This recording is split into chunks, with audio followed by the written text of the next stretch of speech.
Hindi ako nagbibiro, ha? Hindi ako nagpapatawa. Kayong may mga asawa, keep your faith in the marriage.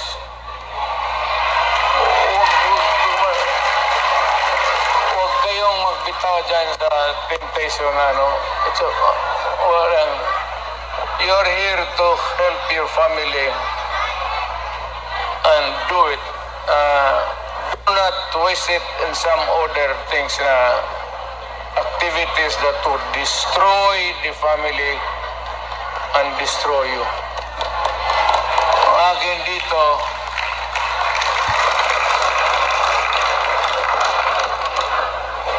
dito, punta lang ako from time to time. Pero kung kailangan talaga ninyo, hindi ako nagbiro, ha? Kung kailangan talaga ninyo, if you want something brought to the attention of the authorities here in Hong Kong, whatever it is, problem, makausap natin, I am willing to do it. Malapit lang naman, it's 1 hour 30. Hong Kong and Davao City are equidistant. 1 hour 30 minutes lang rin ang so I can come. Kung huwag kayo pabigla-bigla. Huwag kayo pabigla-bigla. Kung hindi mo kaya,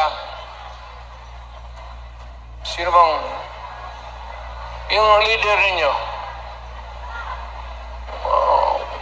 Kung hindi ninyo kaya, paski anong klase yung problema. Kung hindi na ninyo kaya, tawagan ninyo ako.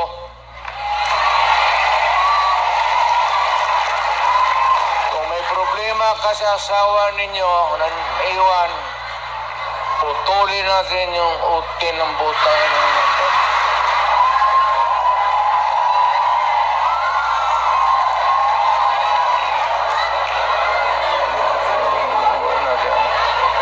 basta nandyan lang ako sa Davao. Matagal ako nagserbisyo. I started as a prosecutor. I was doing trial work in court, then vice mayor for the longest time.